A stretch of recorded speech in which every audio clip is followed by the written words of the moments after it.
And good evening, fans of Florida history. Mr. O'Brien here, doing our Unit 6 review, France's Bid for Empire. Wow, what a chapter this is going to be. So men, you know, in the 16th century, Spain was the most powerful country in Europe because of the discoveries of the conquistadors, especially guys like Hernan Cortez, the greatest of all conquistadors who took the Aztec Empire and became a bit of a rogue himself, and also guys like, you might remember Francisco Pizarro, who literally conquered the Incas and supplied Spain with gold and silver beyond imagination. 20% of the entire Spanish budget had come from gold and silver and emeralds and other things, the Green Revolution, from the New World, from the conquered territories of New Spain, which is Mexico, Central America, and Peru. And remember, the headquarters of the Caribbean was Havana, Cuba, but we'll get to that in just a minute. So where do we start? Well, men, as we talked about in lecture, there were at least 5 world wars. And, you know, we talk about World War I and World War II, but there were 3 world wars that involved the French, the English, and the Spanish as they bid for empire. And so far, it seemed that France was going to be pretty much limited to Canada and the areas behind, which they called New France, and the areas behind the Appalachian Mountains. They were unable to secure North America, though they tried desperately in the French-Indian Wars. And they're pretty much going to be behind the Appalachian Mountains and the Mississippi Valley, the Ohio Valley. Okay, New Orleans, still French. The Spanish will control the southeast. And even though Florida does not produce any gold or silver, it is strategically located, as we look at this map, because it would be a great jumping off spot to raid the Spanish treasure fleets. Now, remember, men, and this will be on the test, the Spanish fleets usually went home back in the summer or early fall. They would gather up all their treasure, everybody would get paid, and they'd sail off from Havana usually twice a year. The fleets could have 20, 30 ships in them. One was called the Annual Plate, and the other was called Tierra Firma. And if you look at this map, they leave the operational hub of Havana, and they travel up the coast of Florida to the Carolinas to catch the circle of wind that was Columbus's great and guarded secret. So, the French have 2 reasons for trying to come back and build empire in the southeast. One is religious, and the second is economical. And there it is, Fort Caroline, very close to the Spanish fort of St. Augustine. Let's get started. Okay. Now, we saw a great video about Jean Ribault. All right. So, you have Port Royal. Now, Jean Ribault, remember in French the T is silent, was basically a soldier of fortune. He was a man who served the crown. He had loyalties, but he was also a paid captain. And his job, and though he was very good about sneaking and not getting caught by the Spanish, his job was basically to try to establish a new colony in Southeast Americas. The first time they tried was a place called Port Royal, and they built a fort called Charles Fort, which is in present-day Paris Island, where the Marines train their recruits. This was really good if you were hoping to escape the wars of persecution in France, because, you know, Martin Luther had put things into motion that are going to cause a war in France, which is going to cost thousands of lives. And because the French Lutherans, or Protestants, were Huguenots, and most of them from the upper class, and were wealthy, had the ways and means to escape France, and were looking for religious freedom. But men, as you know and I know, the world runs on money, so religion was part of it, but the other part of it would be a fertile raiding station to go against the Spanish wealth in the Caribbean. Well, As you know, Port Royal was a little bit of a failure. Rene de Laudonniere and Jean Ribault and the gang, they just couldn't get this off the ground. Whoops, sorry. Now, there we go. So, gentlemen, they're going to make a second attempt. And they're going to land very close to the St. John's River, the San Juan River. And the French didn't like that name. It was too much Catholicism for them, pardon me. And so they're going to change it to the May River. Now, the fort at St. Augustine is not there yet. In fact, the Spanish don't even know that the 150 Huguenots have landed in La Florida, as our boy Juan Ponce de Leon called it. But they know there's something up because there's been reports of French ships in Florida waters. And you know, the problem is that when the treasure ships go missing, you don't know if it's the French or the English, the sea dogs and pirates and the corsairs of the French. So the King of Spain, King Philip II, knows something's up, but he doesn't know exactly where. All right, the River of May. Well, the French left their calling card. They left this obelisk right on the St. John's Bluff, very close to Jacksonville, as an official calling card, making Florida part of the French Empire. Well, that's not going to go down very well at all. Slowly but surely, as the colonies get in trouble with the Native American population, you know, they forget their creed about treating the Indians as equals, and they began to raid their food, and the French forgot their mission. They start looking for gold and silver, and eventually the Timucuas and Chief Saturina are going to have an argument with them. Some of the French make the mistake of hijacking ships, sailing down the Caribbean, and going on personal raiding parties. Some of these foolish Frenchmen are going to get caught in Spanish territories, are going to be tortured, and they're going to confess the old location of Fort Caroline. Well, they're going to bring in an enforcer. The famous Captain Pedro Menendez went to sea at the age of 14, a very strict Catholic, just like Philip II, prays every day, but truly believes that the Lutherans are no better than Judas and the 30 pieces of silver. And he's been commissioned to do whatever he has to do to rid Spain of a French intrusion into Florida. He has given, literally, men, a license to murder. And that's exactly what it's going to be. Because the war between the Catholics and the Lutherans have been going on for quite some time. All right. So we talked about why they persecuted the Huguenots, the St. Bartholomew Days Massacre. If you ever look this one up, the Queen Mother, Medici, wow, they decided to wipe out the hierarchy of the Huguenots during a wedding. A wedding party is when they're going to kill and try to eliminate the ruling class of the Huguenots and the Lutherans in France. So this was going to be a point of contention for a long, long time. It's hard to believe that more Christians died fighting Christians than Christians fighting Muslims. But someday we'll get into that in more detail. So just remember this, if you will. A Huguenot is a Lutheran who's now in the minority, but getting stronger every day against Catholic France. Okay? Rene Le Laudonniere is the officer in charge. He's one of Ribault's friends.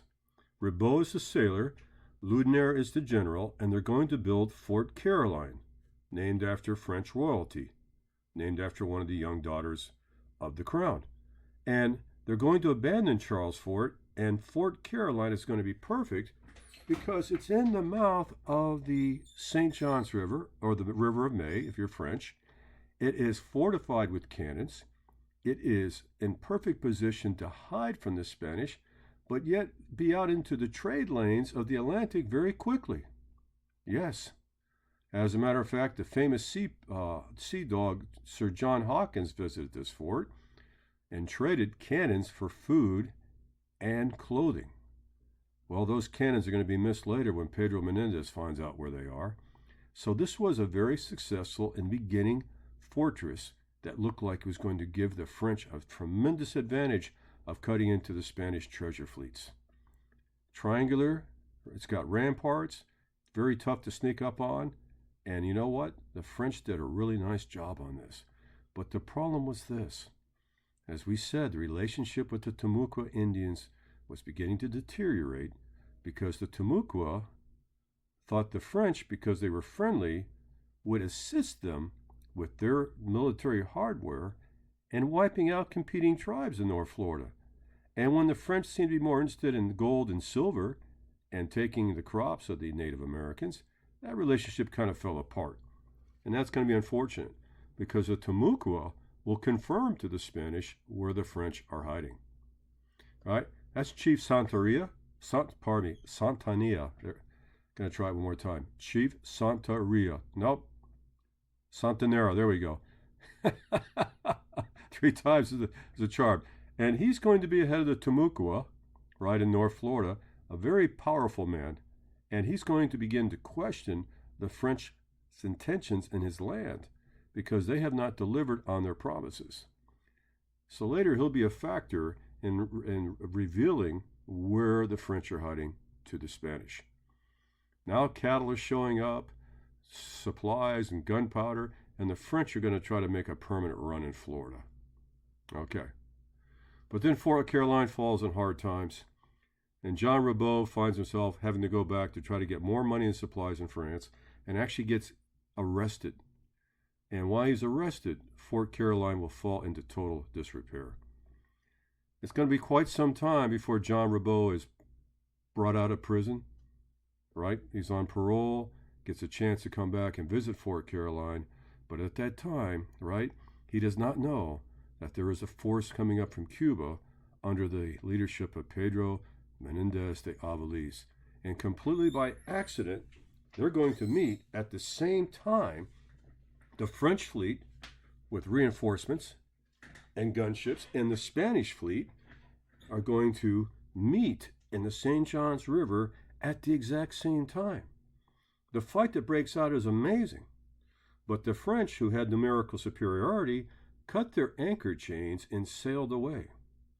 Well, the French who escaped, and some they left Laudonniere on Fort Caroline, are going to get hurt by a hurricane on their escape and be marooned in Daytona Beach, present-day Daytona Beach. And we'll get to that in just a second, because next, all right, what's going to happen here is that basically Pedro Menendez is going to lose a lot of ships in the same storm. But he's on a mission, and he will not let down King Philip II. And so if you watch, Pedro Menendez is going to literally capture, all right, Fort Caroline in the middle of that particular hurricane. 4 days of heavy rain, he's going to sneak to the backside of the St. Johns River and find access and put everyone to the blade in Fort Caroline. It was a terrible, terrible task for the Spanish conquistadors. Many deserted, some drowned, some were lost in the storms, but they were successful. But the mission wasn't over.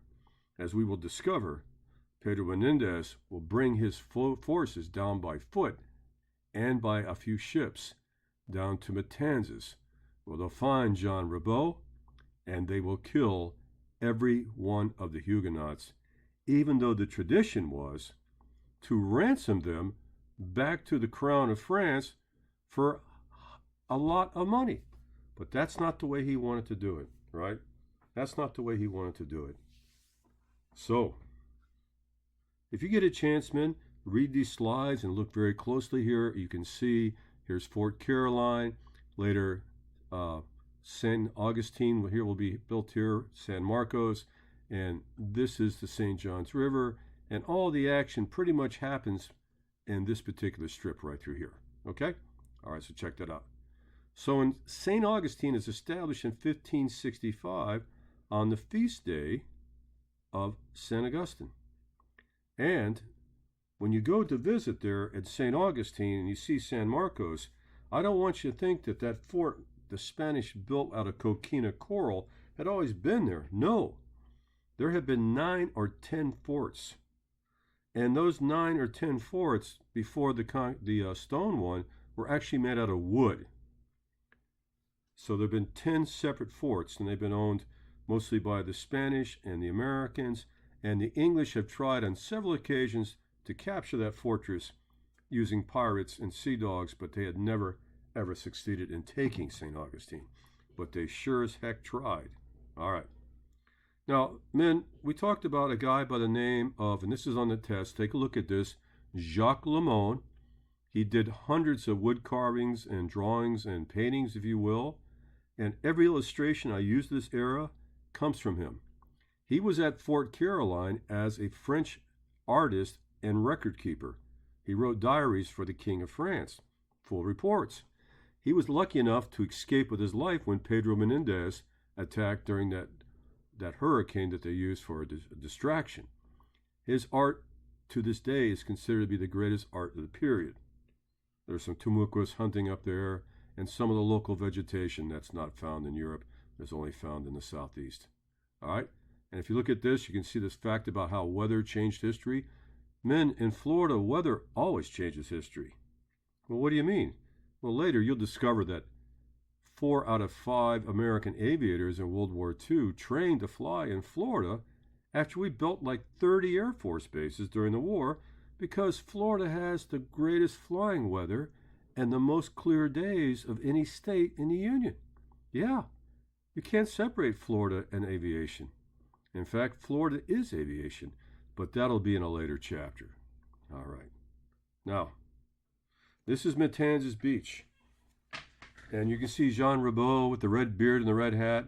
And Pedro Menendez is going to give them a chance, if they're Catholic, to confess that they've turned into Lutherans. And, you know, there's a lot of money sitting right there in ransom. And then back in the days, the rich did not kill each other. They sold you into ransom. They put a price on your head, and your king had to pay it. But that's not the way it's going to be today. Because Philip II wanted to wipe these guys out, and that's what they're going to do. Matanza Beach, Slaughter Beach. We don't know about the number of men that were killed. We have 134, as many as 150, 160, but one thing's for sure. The waters and the sand turned pink as they murdered in cold blood, with the exception of just a few, and boys under 12, in cold blood, and the French will never try again to return to La Florida. All right? And there's the famous hurricane that Menendez used to disguise his maneuvers as he attacks Fort Caroline across the St. Johns River. Wow, what a risky military tactic. Some people thought he was insane, but one thing's for sure. Pedro Menendez was an enforcer. And if the king told him to get something done, he didn't stop until it was done. We also talked about the burgundy flag. I was taught that it was the cross of St. Bartholomew, right? Some people say it's the cross of St. Andrew, similar to the flag of England with the cross of St. Andrew and the cross of St. George. But the important thing is this. If this should come up on the test, and you see this, you will recognize that this is the early Spanish period, the age of exploration. Not the House of Leon and Castile, the yellow and red flag. This is the flag of exploration. Okay?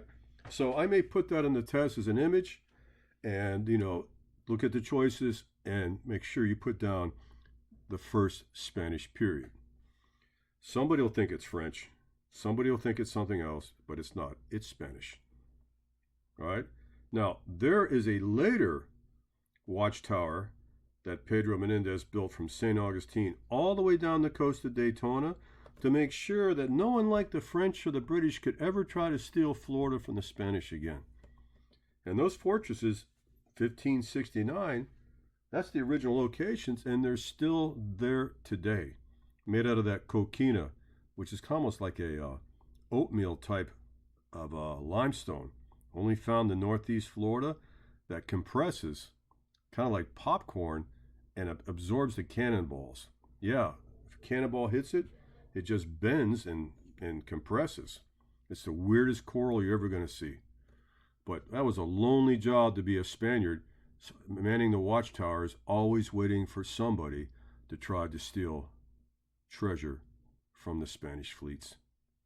All right.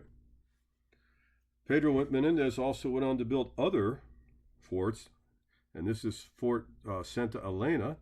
And men, he made it all the way down to Cape Canaveral and even down to Biscayne Bay. Yeah, made it all the way down to Biscayne Bay. And St. Helena became basically the Florida capital of the Spanish Empire. Right?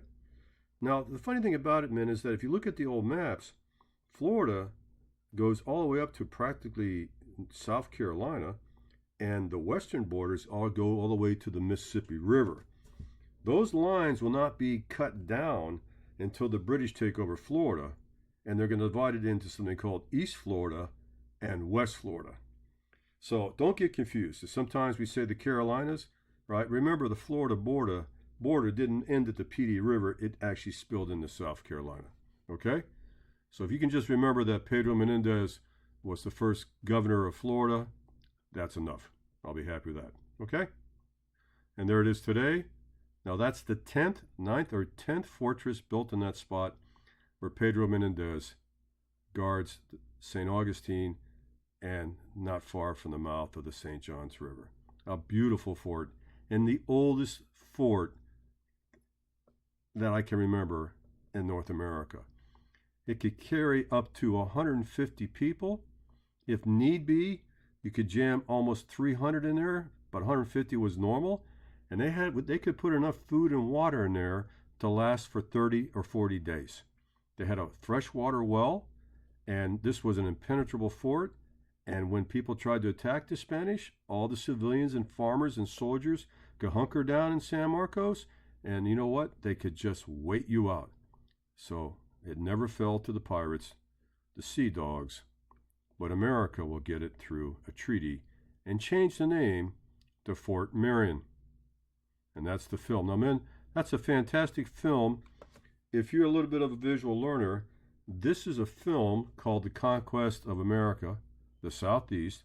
Watch this, and it is everything we talked about in movie format. It's a YouTube video, and I think that if you don't want to read your notes, check out this movie. It's fantastic. I really enjoyed it. Okay. And last but not least, Sir Francis Drake, an English sea dog that raided in the Caribbean waters and actually made deals with the French at Fort Caroline. And he'll come up, and one question on the test, he was Queen Elizabeth's favorite sea dog. Remember, men, a corsair is a licensed French pirate, and a sea dog is a licensed English pirate. Okay. And there's some review questions we had. Some of this is actually from the explorers that we did earlier in the week, but I know this is going to be in the test, I guarantee it. What is a Spanish assayer? That's the coin makers. That's the coin makers. By 1700 AD, the Spanish had tried to Christianize Florida, but their missions didn't survive against the Native American attacks, but at least they had two permanent fortresses in Florida. One in Pensacola and the other in St. Augustine. Okay? And of course, don't forget our buddy Juan Ponce Leon, who discovered Florida in the Easter season of 1513 and named it La Pascua, the Feast of the Flowers, La Florida. It's actually religious. It means Easter. Okay, gang, here's some more questions you can take a look at. What's the name of a silver bar or gold, or what is the name of a silver bar of silver or gold? And that's called an ingot, right? There's my chief Satorina. There we go. I got it out right. And who did De Soto serve under before he got into Florida? Remember, he served under Francisco Pizarro. Okay, guys. What about the Fountain of Youth? We think it's legend. We think the whole thing was made up long after the death of Juan Ponce Leon. Yeah. In fact, we actually think that if it was anywhere, it was in the Bimini, Bahamas. Okay? Okay. So, study hard and look at this film. Look at the. If you're going to want to go deeper, go to the topics on the home page and look for the PowerPoint. It'll be there. All right, team. Have a good night. I hope this helped you a little bit, and looking forward to seeing you again real soon.